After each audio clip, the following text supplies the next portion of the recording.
بشيرا ونذيرا وداعيا إلى الله بإذنه وسراجا منيرا فقد قال الله تعالى في كلامه المجيد والفرقانه الحميد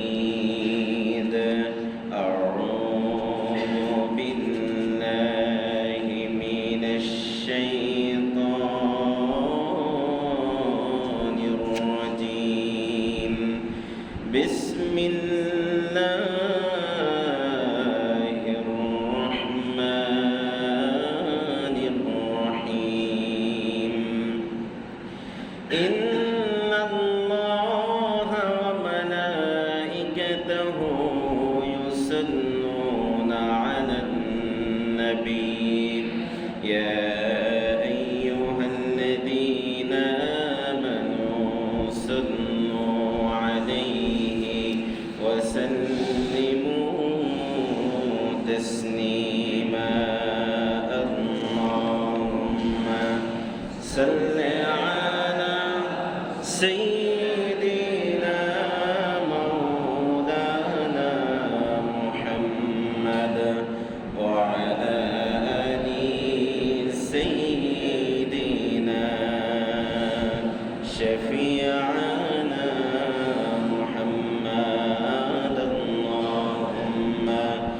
صل على مولانا محمد وعلى آل سيدنا شفيعنا محمد بلغ العلا بكماله كشف الدجى بجماله حسنة جميع خصاله صلوا عليه وآله لا إله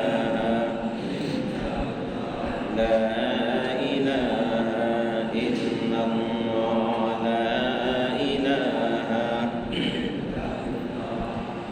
لا إله إلا الله محمد رسول الله صلى الله عليه وسلم সম্মানিত হাজিরিন, মহান রব্বুল আলামিনের দরবারে লাখ কোটি শুকরিয়া যে আল্লাহ সুবহানাহু ওয়া তাআলা দীর্ঘ একটি সপ্তাহ পরে আজকের পবিত্র জুমার দিনে আমাদেরকে তার অসংখ্য মুসলমানদের ভিতর থেকে বাছাই করে একেবারে প্রথম কাতারের মুসল্লি হিসেবে কবুল করেছেন। যে মহান সত্তা আমাদেরকে আসার বসার কিছু কথা বলা এবং শ্রবণের তৌফিক দান করেছেন, সেই মহান রব্বুল আলামিন জালালুল ইজ্জাতের দরবারে মস্তক অবনত চিত্তে শুকরিয়া জ্ঞাপন করছি। সকলে কণ্ঠটা ছেড়ে দিয়ে পড়ি আলহামদুলিল্লাহ। সকলে পড়ি রব্বানা লাকাল হামদ হামদান কাসীরান طيبا مباركا فيه يا ربي لك الحمد كما ينبغي لجلال وجهك وعظيم سلطانك। কার প্রশংসা করলাম? আরো জোরে পড়েন, কার প্রশংসা করলাম? আল্লাহ সুবহানাহু ওয়া তাআলা আমাদের প্রত্যেককে তার কৃতজ্ঞ বান্দা হওয়ার তৌফিক দান করুক। সকলে পড়ি আমিন। সর্বদা সর্ব অবস্থায় যে অবস্থাতেই থাকি না কেন সবসময় শুকরিয়া আদায় করতে হবে কার? আল্লাহ তাআলা। এজন্য সুস্থ থাকি অসুস্থ থাকি, অভাব অনটন থাকুক না থাকুক, যে অবস্থায় থাকি সবসময় শুকরিয়া আদায় করবো। পারবো তো ইনশাআল্লাহ? ইনশাআল্লাহ। দরুদ এবং সালাম পাঠ করছি মানবতার মহান শিক্ষক, মানবতার মহান নেতা, সৈয়দুল মুরসালিন, সৈয়দুল কওনাইন, খাতামুন নবিয়্যিন জনাবে মুস্তাফা মুহাম্মদুর রাসূলুল্লাহ সাল্লাল্লাহু আলাইহি ওয়াসাল্লামের উপর। সকলে পড়েন সাল্লাল্লাহু আলাইহি ওয়াসাল্লাম। সম্মানিত দিনী ভাইয়েরা, সকলে কেমন আছেন? কষ্টে আছেন কেউ? আলহামদুলিল্লাহ। আপনাদের হাসি দেখে বোঝা যাচ্ছে যে না, আপনারা আসলেই ভালো আছেন। এই যে হাসিটা দিলেন, এতেই প্রমাণিত হয় একটু আগে যে বললাম শুকরিয়া আদায় করতে হবে কার? এই কথাগুলি আমাদের কর্ণকহর দিয়ে আমাদের অন্তর পর্যন্ত ছুঁয়ে গেছে। আল্লাহ তাআলা আমাদেরকে আমল করার তৌফিক দান করুন, সকলে পড়ে আমিন। প্রিয় দিনী ভাইয়েরা, আমরা গত জুমায় হযরত ইব্রাহিম আলাইহিস সালাম গোটা জাতির বিরুদ্ধে একা দাঁড়িয়েছিলেন তাওহীদের পক্ষে। আমরা এই আলোচনা করছিলাম, মনে আছে আপনাদের? আমরা তারই ধারাবাহিকতার আলোকে আজকের সূরা আম্বিয়া থেকে, সূরা আম্বিয়ার 57 নম্বর আয়াত থেকে আমরা তাফসীর করব ইনশাআল্লাহ। আচ্ছা, বাপ দাদাদের ইতিহাস কি সন্তানেরা কখনো বলতে পারে? একটু কথা বলেন, বলতে পারে? পারে না। ইব্রাহিম আলাইহিস সালাম আমাদের গোটা মুসলিম উম্মার পিতা। শুধু পিতা না, তিনি হইলেন জাতির পিতা। কোন জাতি? মুসলিম জাতি। আমরা এখানে যারা আছি, আমরা কি সকলেই মুসলিম? যারা বললেন না তারা মনে হয় ব্যতীত। সকলেই বলেন, আমরা সকলেই কি মুসলিম? মুসলিম। মুসলিম মানে হলো আত্মসমর্পণকারী। কার কাছে আত্মসমর্পণ করব? আল্লাহ তাআলার কাছে। আমাদের পিতা, আদি পিতা, জাতি পিতা সকলেই আত্মসমর্পণ করেছিলেন কার কাছে? আমরা কার কাছে করব? নেতার কাছে, এমপির কাছে, মন্ত্রীর কাছে? সকলেই জোরে বলেন, কার কাছে? আল্লাহ তাআলার কাছে। আল্লাহ তাআলা তাই বললেন, শোনো, যত মাখলুক আমার রয়েছে, যতগুলি মাখলুকাত আমি সৃষ্টি করেছি, তার মধ্যে দুইটা মাখলুকাতকে শুধুমাত্র আমি আমার ইবাদতের জন্য নির্বাচিত করেছি। ওমা খালাকতুল জিন্না ওয়াল ইনসা ইল্লা লিয়াবুদুন।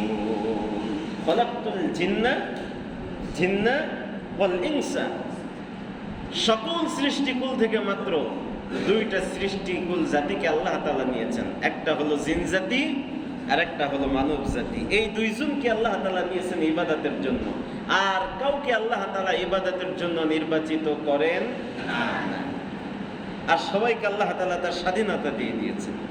তোমরা সকলেই স্বাধীন। শুধুমাত্র মানুষ এবং জিন, এই দুইটাই জাতি পরাধীন। তাদের ইচ্ছা অনিচ্ছা, তাদের সব কিছু নির্ভর করবে কার ইচ্ছার উপরে? যারা বলেন কার ইচ্ছার উপরে? আল্লাহ তাআলার ইচ্ছার উপরে। সাইয়্যিদিনা ইব্রাহিম আলাইহিস সালাম, আল্লাহ তাআলা যার নামের সঙ্গে লকব দিলেন খলিলুল্লাহ। খলিল শব্দের অর্থ বন্ধু, আর আল্লাহ মানে তো আল্লাহ, তার মানে খলিলুল্লাহ মানে হলো আল্লাহ তাআলার বন্ধু। কার বন্ধু? আল্লাহ তাআলার বন্ধু। আল্লাহ তাআলা হযরত ইব্রাহিম আলাইহিস সালাম তাকে সব থেকে নমরুদের সময় যখন পরীক্ষার সম্মুখীন করেছিল, তাদের রাসূল কোরআন তাফসীরের ভিতরে এসেছে ইব্রাহিম আলাইহিস সালামের বয়স মাত্র তখন 16 বছর। কয় বছর? সুবহানাল্লাহ কইলেন। সুবহানাল্লাহি ওয়া বিহামদিহি। মাত্র 16 বছর বয়সে আল্লাহ তাআলা একটা অগ্নি পরীক্ষার ভিতরে নিয়ে গেলেন। তার পরীক্ষা দেওয়ার মূল কারণ ছিল এই, তিনি তাওহীদের পক্ষে দাঁড়িয়েছেন।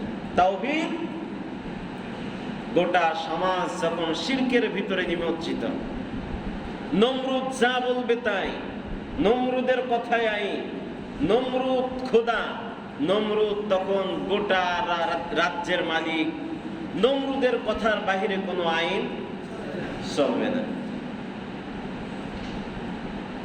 ইব্রাহিম আলাইহিস সালামের পিতা শিরক করতেন।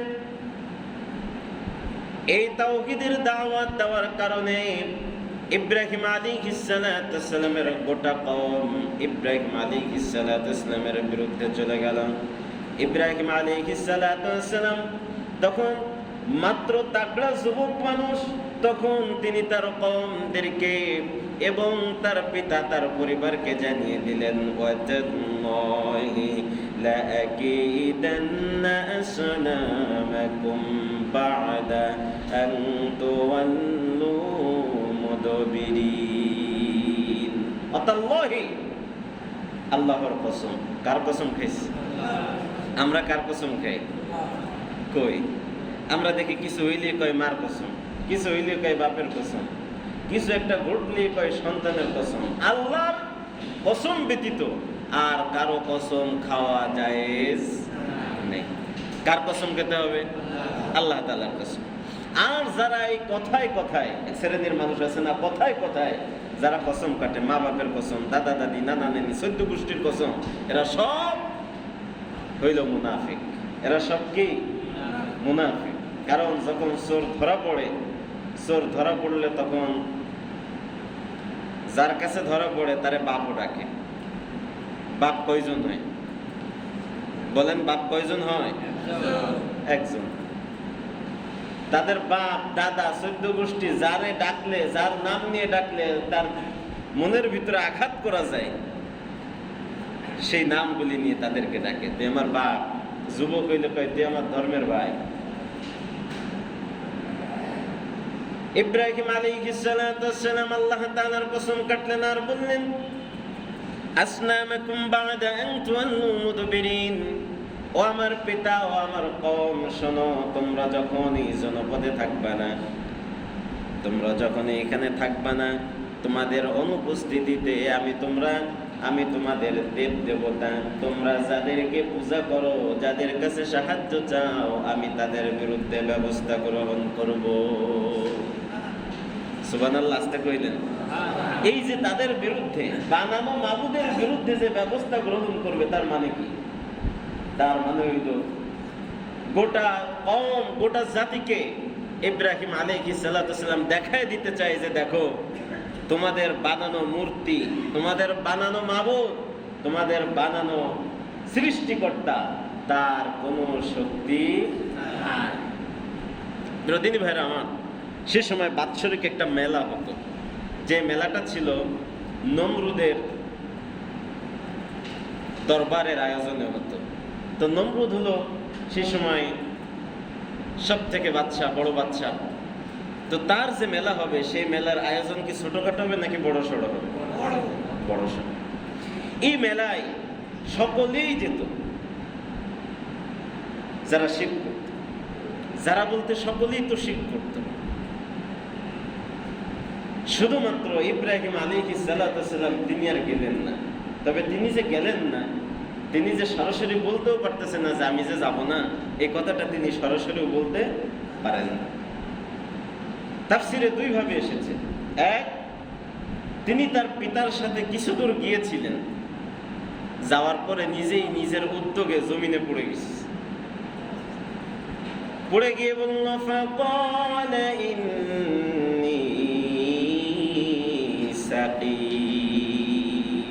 ইন্নী সাকিম, আমি অসুস্থ। আমি কি? অসুস্থ। তাফসীরের ভিতরে এসেছে আরেকটা অসুস্থ হলো, একটা অসুস্থ হলো তার শারীরিক অসুস্থতা, প্রত্যেক মানুষের। আরেকটা হলো তার মানসিক অসুস্থতা। মানসিক অসুস্থতা কি? আমি একটা বিষয় নিয়ে চিন্তা করতেছি, এর কোনো ফলাফল দিতে পারতেছি না, এর মাথায় উঠতে পারতেছি না, এই সিদ্ধান্তে উপনীত হতে পারতেছি না যে কি করব। এটা হলো কি? মানসিক অসুস্থতা। আর শারীরিক অসুস্থতা, জ্বর, ব্যাধি, পেট ব্যথা, বিভিন্ন ইত্যাদি, যেগুলো শারীরিক হয়ে থাকে। তাহলে ইব্রাহিম আলাইহিস সালাতু ওয়াস সালাম তিনি যে বললেন ইন্নী সাকিম, আমি অসুস্থ, তিনি কি মিথ্যা বলেছেন? কথা বলেন, সবাই বলেন, মিথ্যা বলছেন? তিনি মিথ্যা বলেননি। তিনি যখন বললেন আমি অসুস্থ, কওমের লোকেরা দেখলো তাইলে অসুস্থ মানুষ মেলায় নিয়ে যে কি করবো, দেখা যাচ্ছে যে আমরা এই মেলা উদযাপন করতে পারলাম না। তখন তারা কি করলো? ফাতাওয়াল্লা আনহু মুদবিরিন। তখন তারা ইব্রাহিম আলাইহিস সালাতু ওয়াস সালামকে বাড়িতে রেখে একটু আপ্যায়ন করে তারা চলে গেল। কোথায় গেল? মেলায় চলে গেল। ইব্রাহিম আলাইহিস সালাতু ওয়াস সালাম এখন তো তার সুযোগ, কেননা এই মুহূর্তে বাড়িতেও কেউ নাই। আর তাদের সব থেকে বড় যে পূজা মণ্ডপ, অর্থাৎ যেখানে তারা গিয়ে উপাসনা করত, এই জাতির লোকেরা, তাদের এই ঠাকুর ঘর এখন ফাঁকা। ইব্রাহিম আলাইহিস সালাতু ওয়াস সালাম তার খেলা শুরু করলেন। ইব্রাহিম আলাইহিস সালাতু ওয়াস সালাম চলে গেলেন। ফারাগা ইলা আলিহাতিহিম ফাকালা আলা তাআকুলুন। ফারাগা ইলা, তিনি খুব গোপনীয়তার সাথে দেব দেবীদের ঘরের মধ্যে আস্তে আস্তে প্রবেশ করলেন। প্রবেশ করে দেখে অবাক করা কাণ্ড, তাদের সামনে বিশাল মজাদার খাবার থাকে না, কথা বলেন। এখন ইব্রাহিম আলাইহিস সালাতু ওয়াস সালাম বলতেছে তাকুলুন, ফাকালা আলা তাকুলুন, কি ব্যাপার তোমাদের সামনে এত খাবার দাবার, তা তোমরা খাও না কেন? যাদের জাতির পিতার ইতিহাস মূর্তি ভাঙা, মূর্তির বিরুদ্ধে সোচ্চার হওয়া, আজকের সেই মুসলমান জাতি নামে বেনামে মানুষ নামের পুতুল পূজা করা শুরু করছে। নেতা যা বলবে তাই। এটা তো সেই ইব্রাহিম আলাইহিস সালামের বাপ দাদাদের ইতিহাস। আমার বাপ দাদা যা বলবে তাই। আরে ভাই, আপনি একটু কোরআন অধ্যয়ন করেন, সাহিত্য অধ্যয়ন করেন, তা নাহলে আপনি তো বিপদগামী হবেন আজরের মতো। আজর কে ছিল? ভুলে গেলেন নাকি? ইব্রাহিম আলাইহিস সালাতু ওয়াস সালামের। ইব্রাহিম আলাইহিস সালাতু ওয়াস সালাম ঘরের মধ্যে প্রবেশ করে বললেন তাকুলুন, খাও না কেন? তোমার সামনে এত এত সুস্বাদু খাবার আছে, খাও না কেন? এরপর আবার বলতেছে মালাকুম লা তানতিকুন, তুমি তো কথাও কইতে পারো না, সমস্যাটা কি তোমার? খাও না। আমি যে তোমাকে কিছু একটা বলতেছি, সে কথা রিপিটও তুমি করো না। তার কারণটা কি? আসলে কি এই দেব দেবী কোনোদিন কথা বলতে পারে? তাকে সৃষ্টি করেছে কে? মানুষ যে তাকে সৃষ্টি করলো, তাকে যা দ্বারা সৃষ্টি করছে, মাটি, পানি, কাঠ ইত্যাদি, এগুলো তৈরি করছে কে? এই যে কিছুদিন আগে যখন খুব খরা গেল, বৃষ্টির কোনো নামগন্ধও ছিল না, বাগানে যেসব আগাছাগুলি ছিল, বড় বড় গাছগুলো ব্যতীত আগাছাগুলি কি একা একা শুকায় মরে গেছে না? একটু কথা তো বলেন, মরছে কিনা? মরছে। আবার যখন বৃষ্টি পেল, শুধু এই আগাছাই আবার পুনরুজ্জীবিত হয়েছে নাকি নতুন করে নতুন নতুন আগাছা তৈরি হয়েছে? ওই বীজ কি আপনি ফেলছেন বাগানে? আমি ফেলছি? ফেরেশতারা এসে ফেলেছে? কে তৈরি করেছে? এই যে প্লটিং এর ব্যবসা যারা করে, এই বালু নিয়ে আসে কোথার থেকে? নদীর থেকে নিয়ে আসে। এই বালু কিছুদিন অতিবাহিত হওয়ার পরে এইখানে ছোট ছোট ঘাস হয়, কথা বলেন হয় কিনা? এইখানে আরেক ধরনের ঘাস হয়, যে ঘাসগুলি বরজ বাগানে ব্যবহার করা হয়, অনেক লম্বা লম্বা। এখানে বীজ কে ফেলেছেন? এসব কার হুকুমে হয়? ইব্রাহিম আলাইহিস সালাতু ওয়াস সালাম যখন দেখলো খায়ও না, কথাও বলে না, ইব্রাহিম আলাইহিস সালাতু ওয়াস সালাম তখন তার মিশন শুরু করে দিলেন। ইব্রাহিম আলাইহিস সালাতু ওয়াস সালাম তখন বললেন ফারাগা আলাইহিম দরাবান বিল ইয়ামিন।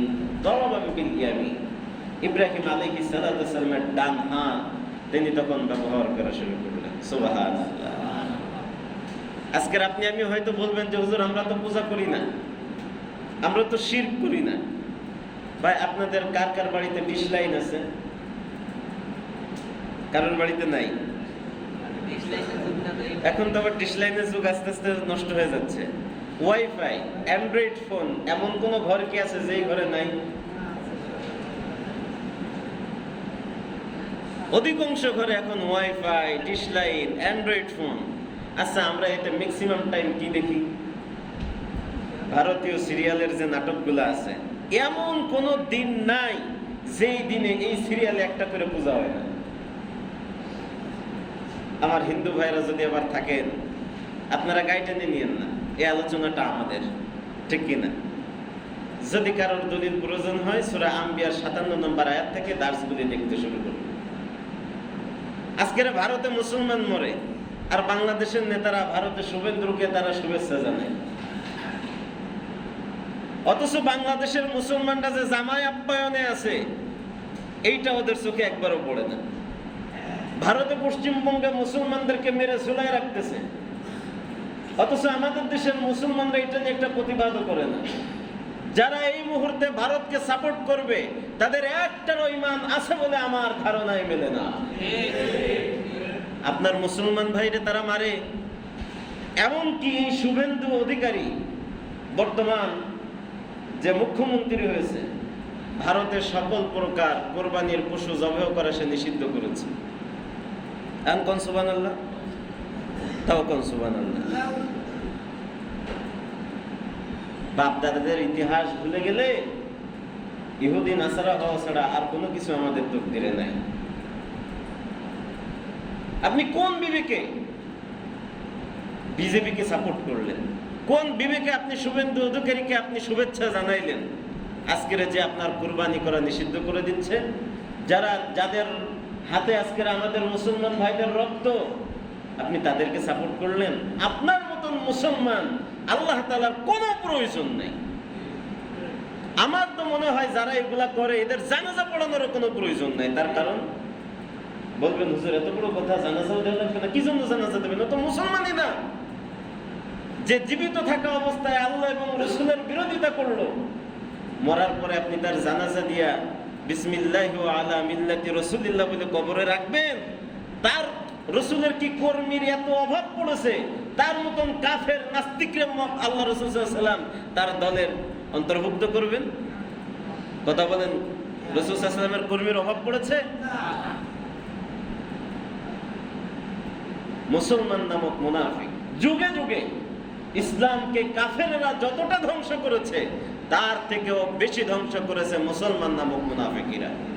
তার কারণ কাফের চিহ্নিত করা যায়,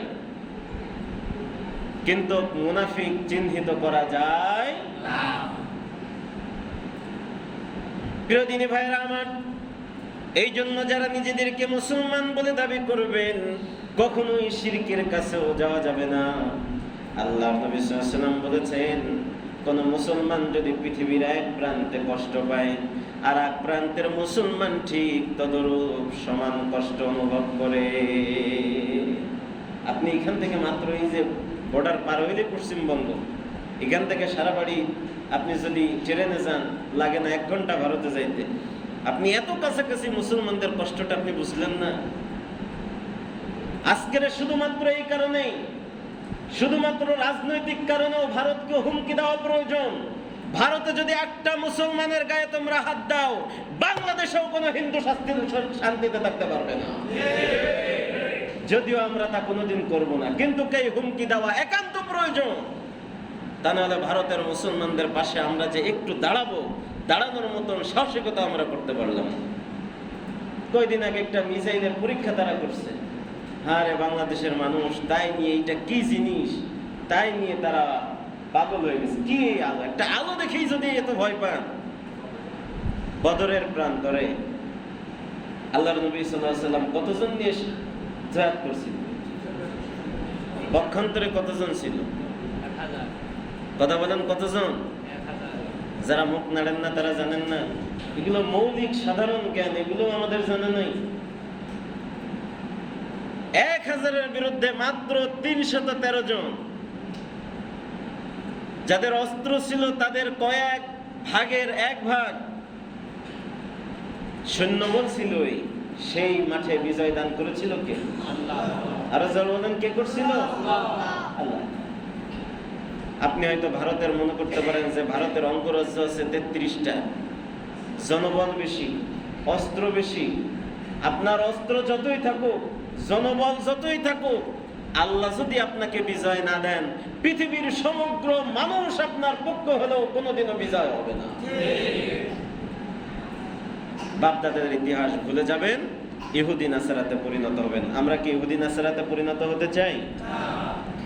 সাইয়্যিদিনা ইব্রাহিম আলাইহিস সালাতু ওয়াস সালাম সবগুলিকে আঘাত করে করে চূর্ণ বিচূর্ণ করে দিল, তবে একজনকে ব্যতীত فجعلهم جزادا إلا كبيرا لهم إليه يرجعون।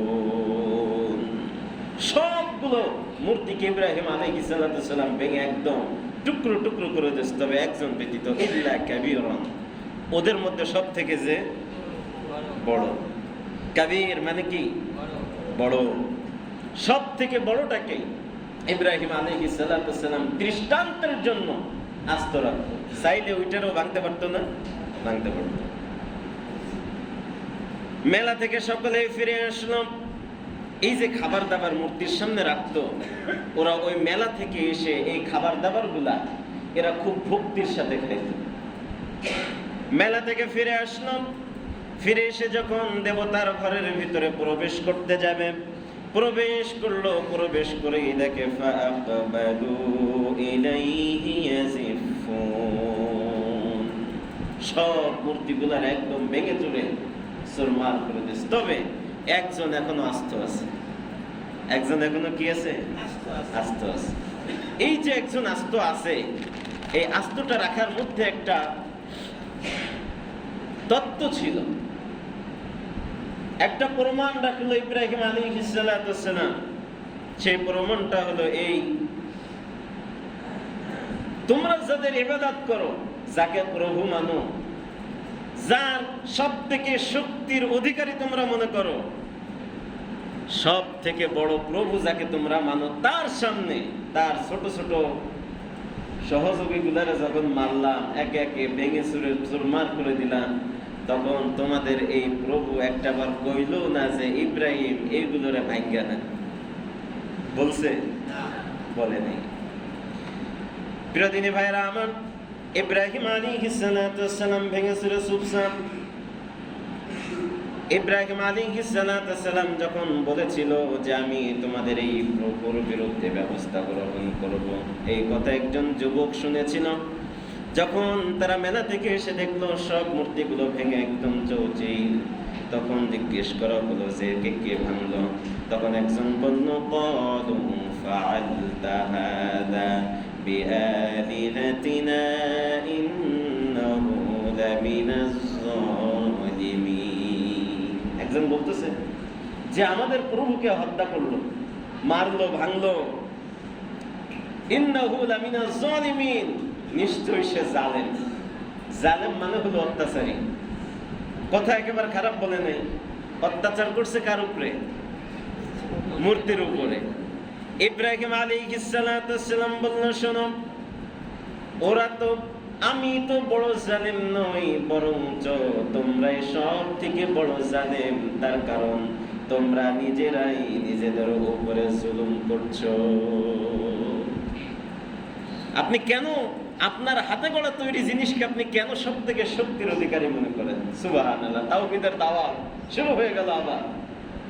কি কারণে আপনারা তাকে দেবতা মানেন? অথচ একে তো বানাইছেনই আপনারা, অথচ এর একটু ক্ষমতা নেই, কথা বলার মতন ক্ষমতা নেই।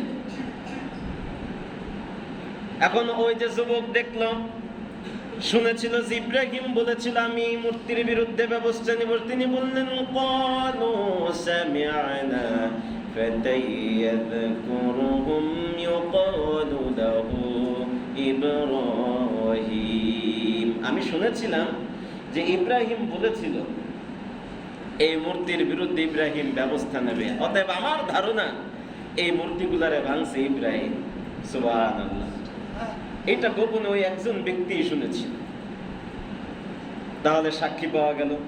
তাহলে এখন করণীয় হলো এই ক্বালু ফাতু বিহি আলা আয়ুনিন নাসি লাআল্লাহুম ইয়াশহাদুন।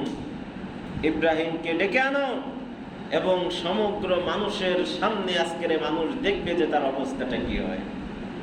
তার মানে এখন ইব্রাহিম আলাইহিস সালামের কি হবে? সবাই বলেন কি হবে? বিচার হবে। বিচার কি করবে? মিস্টার নমরুদ। ইব্রাহিম আলাইহিস সালামকে ডাকা হলো, তিনিও হাজির হলেন। তাকে জিজ্ঞেস করা হলো, ক্বালু আনতা ফাআলতা হাযা বিআলিহাতিনা ইয়া ইব্রাহিম। ও ইব্রাহিম, তুমি কি আমাদের উপাস্যকে তুমি ভাঙচুর করেছো, নির্যাতন কি তুমি করেছো? ইব্রাহিম আলাইহিস সালাম বললেন, না, আমি করি নাই, আমি করি নাই। তোমরা বরং এক কাজ করো, ক্বালু বাল ফাআলাহু কাবীরুহুম হাযা ফাসআলুহুম ইন কানু ইয়ানতিকুন। ক্বালু বাল ফাআলা, এই কাজ যে কে করেছে এটা বলে দিতে পারবে। কাবীরুহুম হাযা ফাসআলুহুম, এদের মধ্যে যেটা বড় আছে সেটার কাছে জিজ্ঞেস করো। ওই যে দেবদেবী যারা ছিল, ওই যে বড়টা রাস্তা রাখছে না, ফাসআলুহুম, ওইটার কাছে জিজ্ঞেস করো কে এই অবস্থা করলো। আচ্ছা বলেন তো, ও কি কথা বলতে পারে? জাতির লোকেরা বলল ইন কানু ইয়ানতিকুন, ইব্রাহিম ও তো কথা বলতে পারে না। ইব্রাহিম আলাইহিস সালাম সুযোগ পেয়ে বললেন, তাহলে যে কথাই বলতে পারে না, যার কোনো বাক শক্তি নাই, যার কোনো শক্তি নাই, তোমরা কেন এমন মাবুদের ইবাদত করো? সুবহানাল্লাহ। কি কারণে করো? হঠাৎ করে কিছু মানুষ ঘুরে গেল, তাই তো? কি কারণে আমরা করি? এটার করার তো কোনো প্রশ্নই ওঠে না। কিছু মানুষ হঠাৎ করে ঘুরে গেল, ভুলে যাওয়ার পরেই নমরুদের পক্ষ থেকে, নমরুদের মন্ত্রী সভা থেকে দেখলো যে অবস্থা তো খারাপ। ইব্রাহিম যদি এইখানে এরকম দাওয়াতি কাজ করে, তাইলে আমার রাজপ্রাসাদের দায়িত্ব থেকে মানুষ সম্পত্তি দিয়ে সব চলে যাবে, আমার রাজত্ব থাকবে না, আমার ক্ষমতা থাকবে না। নমরুদ আইন জারি করলো, قالوا بنوا له بنيانا فألقوه في الجحيم। ধমক একটা দিয়ে কয়, সব থামো, তোমাদের উপাসনা যেহেতু ভাঙচুর করা হয়েছে, আমাদের রবের উপর আঘাত করা হয়েছে, আমাদের উপাস্যদের উপর আঘাত করা হয়েছে, অতএব ইব্রাহিমকে আর আস্ত রাখা যাবে না, ইব্রাহিমকে এখন কতল করে ফেলতে হবে, হত্যা করে ফেলতে হবে। হত্যার আয়োজক হবে এমন,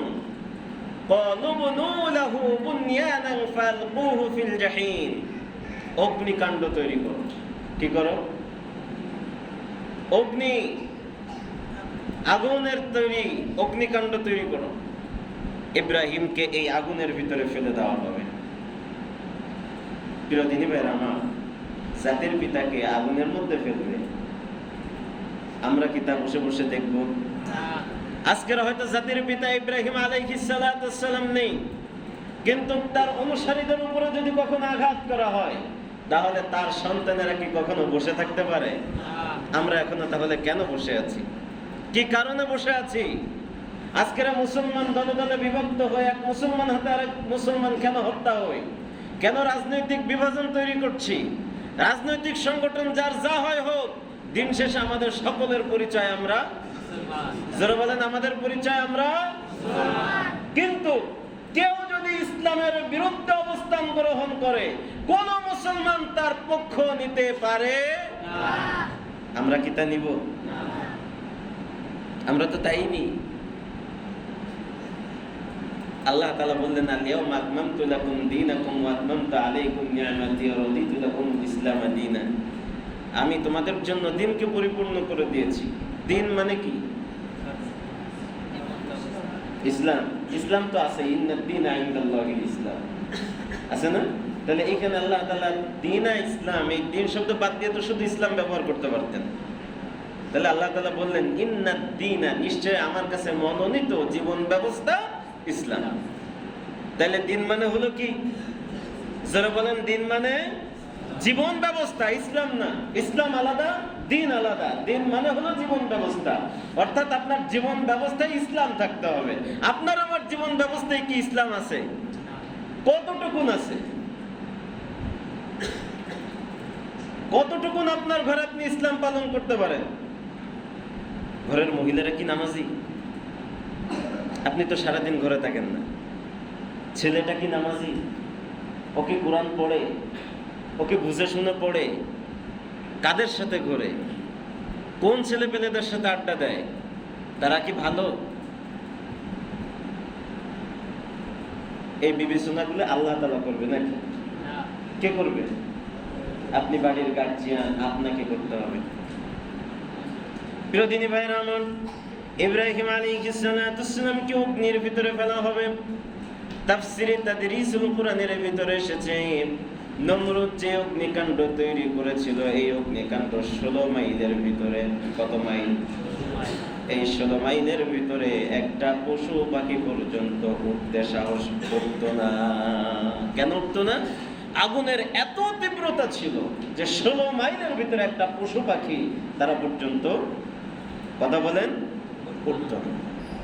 ইব্রাহিম আলাইহিস সালামকে আগুনের ভিতরে ফেলা হবে।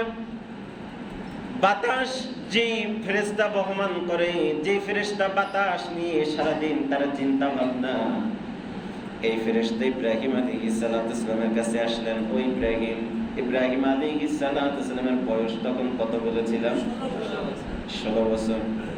ইব্রাহিম, আল্লাহ, নমরুদ তোমাকে অগ্নির ভিতরে ফেলবে, আমি হলাম সেই ফেরেশতা, গোটা পৃথিবীতে বাতাস নিয়ন্ত্রণ করে থাকি।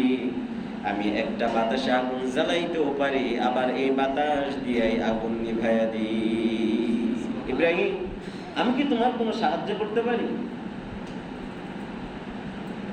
ইব্রাহিম আলাইহিস সালাম বললেন, আমাকে যিনি এই পরীক্ষার সম্মুখীন করেছেন, নিশ্চয়ই তিনি আমার এই পরীক্ষা সম্পর্কে অবগত আছেন।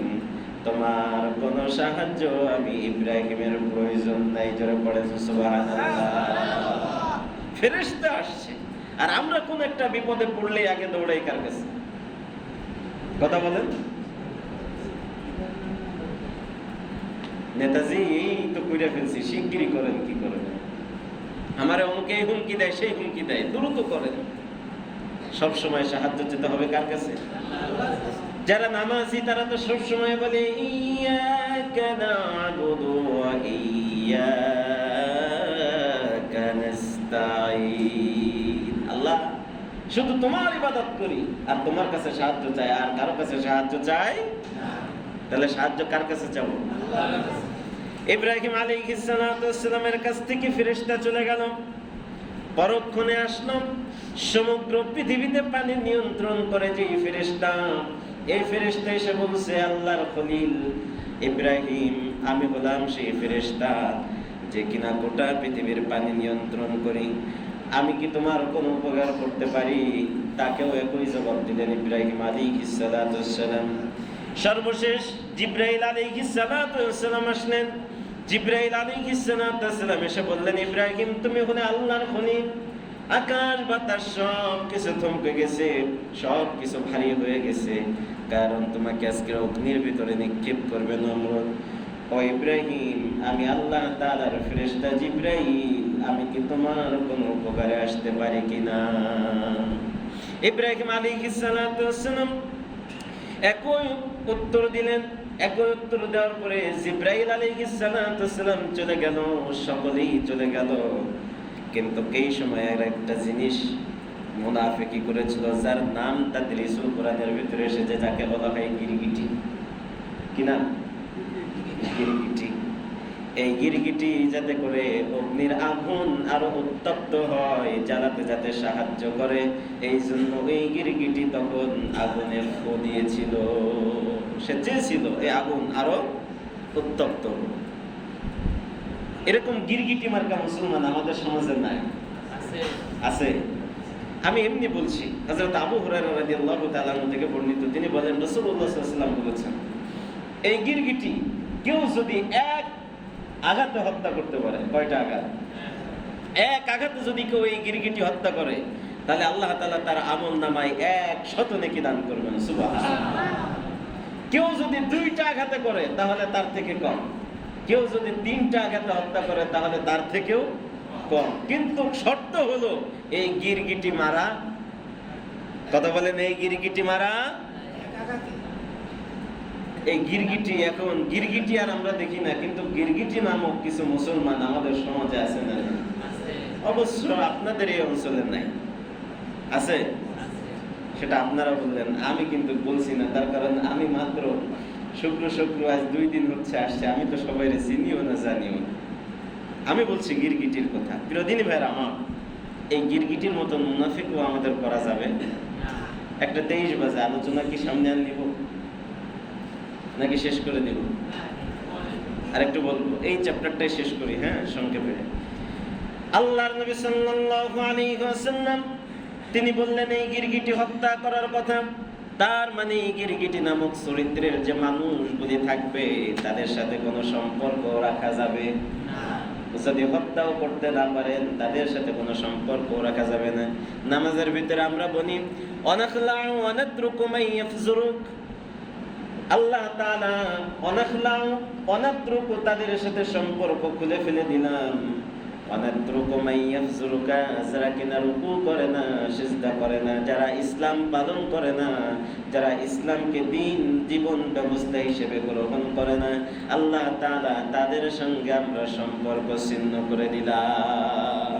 নামাজে বলি এক কথা, ঠিক নামাজ শেষ করে গিয়েই আবার ওই মুনাফিকদের সাথে আমাদের চলাফেরা আছে না নাই? তাহলে কথা আর কাজে মিল হলো? মিল হলো না। প্রিয় দিনী ভাইরা আমার, ইব্রাহিম আলাইহিস সালাতু ওয়াসসালাম তাকে যখন অগ্নির ভিতরে ফেলা হবে, ইতিহাস অনেক বড় ছোট্ট করে বলছি। ইব্রাহিম আলাইহিস সালাতু ওয়াসসালাম তখন বললেন ইন্না লাকুম ওয়া লিমা তা'বুদুনা মিন দুনিল্লাহ উফিল লাকুম ওয়া লিমা তা'বুদুনা মিন দুনিল্লাহ, তোমাদেরকে ধিক্কার জানাই। ধিক্কার কখন জানাই? কখন জানাই? একজন মানুষ আরেকজনকে ধিক্কার কখন জানায়? যাদেরকে বারবার সতর্ক করার পরেও যারা সতর্ক হয় না তাদেরকে বলি তুই ধ্বংস হয়ে যা, তুই যেদিক পারিস সেদিক যা, তোর যা হয় হোক, আমার আর কোনো দায় দায়িত্ব আছে নাই। ইব্রাহিম আলাইহিস সালাতু ওয়াসসালাম বললেন উফিল লাকুম ওয়া লিমা তা'বুদুনা মিন দুনিল্লাহ, ধিক্কার জানাই তোমাদেরকে যারা কিনা আল্লাহ তাআলা ব্যতীত অন্যদেরকে তোমরা উপাসনা বানিয়ে নিয়েছো। এরপরে বলছেন আফালা তাকিলুন, তোমাদের কি সামান্যতম জ্ঞান বুদ্ধিও নাই?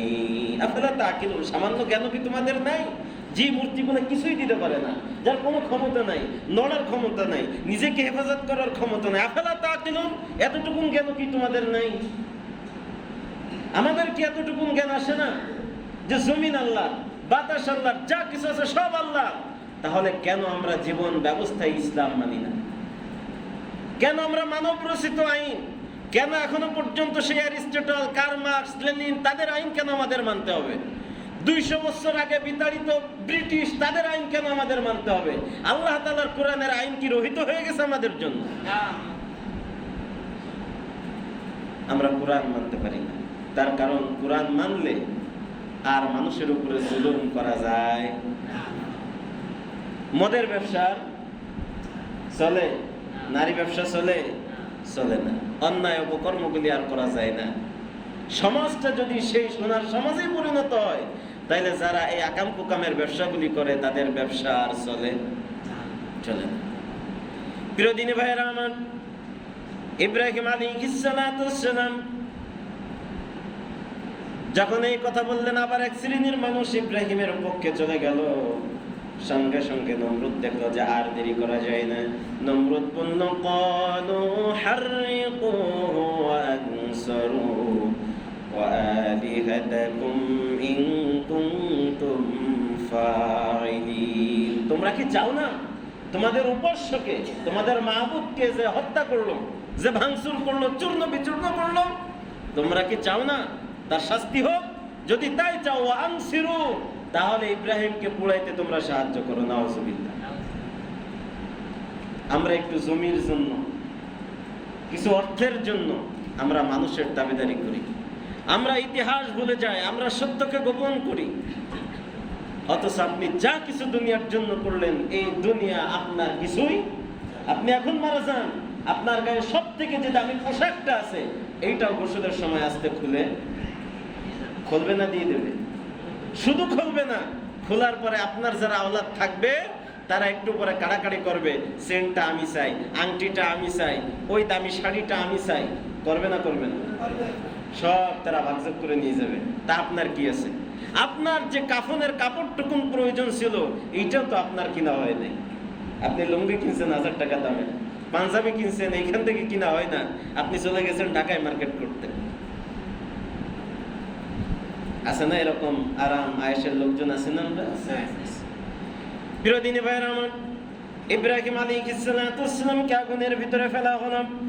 আল্লাহ রাব্বুল আলামিন সঙ্গে সঙ্গে আগুনকে অর্ডার করলেন, কুলনা ইয়া নারু কুনি বারদাও ওয়া সালামান আলা ইব্রাহিম। ফেরেশতারা চলে গেছে, তাদের সাহায্য ইব্রাহিম আলাইহিস সালাম নিয়েছে। কথা বলেন, নিয়েছে? নেন নাই। কারো সাহায্য ইব্রাহিম নেন নাই। কেন? আমাকে যে পরীক্ষার সম্মুখীন করেছেন সে আমার পরীক্ষা দেখতে পাচ্ছে, এই জন্য কারোর সাহায্য আমার প্রয়োজন নাই। আল্লাহ তাআলা এইখানে দুইটা শব্দ ব্যবহার করলেন, ইয়া নারু, হে আগুন তুমি কি হয়ে যাও, বারদাও আরামদায়ক হয়ে তুমি ঠান্ডা হয়ে যাও, সালামান ঠান্ডার পরে আবার বলছে সালামান, সালাম মানে হইল শান্তি। তার মানে তুমি তার যতটুকুন শান্তির প্রয়োজন ঠান্ডা হওয়া ততটুকুন ঠান্ডা হয়ে যাও। এই যে আমরা এসি চালাইছি, এই ঠান্ডা কি আমাদের সহনীয়? যদি এর থেকে বেশি ঠান্ডার মধ্যে যদি এসি চালা হয় তাহলে কি হবে? মুয়াজ্জিনরা তো আপনারা একদম আজকেরই মোড়লগঞ্জে পাঠাই দেবেন। মুয়াজ্জিন সাহেব, আপনার কি কোনো বোধ জ্ঞান নেই? ঠান্ডার মধ্যে কেউ কি এসি ছাড়ে? আল্লাহ তাআলা বলেন, বারদাও ওয়া সালামান আলা ইব্রাহিম, হে আগুন তুমি আমার ইব্রাহিমের জন্য আরামদায়ক ঠান্ডা হয়ে যাও। সুবহানাল্লাহ। বিরোধিনী ভাইরা আমার, আল্লাহ তাআলা তার বললেন, ওয়ারাদু বিহি কাইদান ফাজআলনাহুমুল আখসারিন। শোনো, আল্লাহ তাআলা রাসূলকে ডেকে বলছে, রাসূল শোনো, তারা চেয়েছিল আমার ইব্রাহিমের ক্ষতি করতে, কিন্তু আমি তাদের পুরো মিশন সম্পূর্ণ ব্যর্থ করে দিলাম। সুবহানাল্লাহ। শুধু ব্যর্থ করি নাই, কি করে দিলাম? আখসারিন, আমি নমরুদকে ধ্বংস করে দিলাম। সুবহানাল্লাহ। কেমন ভাবে ধ্বংস করলাম? এক জাত মূসা পাঠাইলাম। এই মূসা তার জনপদের সমগ্র মানুষকে তো হত্যা করলোই, এমনকি নমরুদের নাক দিয়া তার মস্তিষ্কের ভিতরে গিয়ে নমরুদের অবস্থাটা এমন হলো, তার যারা দাসী ছিল, বান্দি ছিল, তারা জুতা পিটা করে তারপরে নমরুদকে হত্যা করলো। সুবহানাল্লাহ পড়বেন না? কেমন করে জুতা পিটা করে হত্যা করলো? যখন নাক দিয়ে মস্তিষ্কে প্রবেশ করলো, মাথার ভিতরে হালকা হালকা চুলকায়, সাঙ্গপাঙ্গরা মাথা চেপে দেয়, কয় এই চাপায় হয় না, আরো জোরে চাপ, এই চাপায় হয় না, আরো জোরে চাপ। দাসী বান্দিরা কয়, বাদশা পায়ে আছে তো খড়ম। খড়ম মানে বুঝেন? কাঠের জুতা। বাদশা পায়ে তো আছে খড়ম, এখন বাকি আছে খড়ম, এই দিয়ে কি দেবো? কয় দে। এমন জোরে বাড়ি মারলো, নমরুদ জায়গায় মাথা ফেটে কি হয়ে গেল? কথা বলেন। ইতিহাস থেকে এখান থেকে একটাই শিক্ষা নেন, যুগে যুগে আবু জাহেল, নমরুদ, ফিরাউন, হামান, কামান, আল্লাহ তাআলা সকলকে অপমানিত অপদস্থ করে দুনিয়া থেকে তারপরে শেষ করেছে। কিন্তু যারা ইব্রাহিমের উত্তরসূরি, তারা আজও মাথা উঁচু করে দাঁড়িয়ে আছে। সুবহানাল্লাহ পড়ে। আমরা সেই ইব্রাহিম আলাইহিস সালামের সন্তান হতে চাই। আমরা আমাদের মস্তক কোনোভাবেই অবনত করতে চাই। আল্লাহ তাআলা সমগ্র মুসলিম জাতির মস্তক উঁচু করে, মাথার শির উঁচু করে, টন টন করে দাঁড়িয়ে বাতিলের মোকাবেলা করে, সংগ্রাম বিপ্লব করে দুনিয়াতে যে কটা দিন বাঁচবো, যেন হযরতে খাব্বাবের মতন, বিল্লালের মতন বেঁচে থাকতে পারি, সেই মুসলমান হওয়ার তৌফিক আল্লাহ তাআলা আমাদের প্রত্যেককে দান করুন। হাযা মা ইনদি ওয়াল ইলমু ইনদাল্লাহ।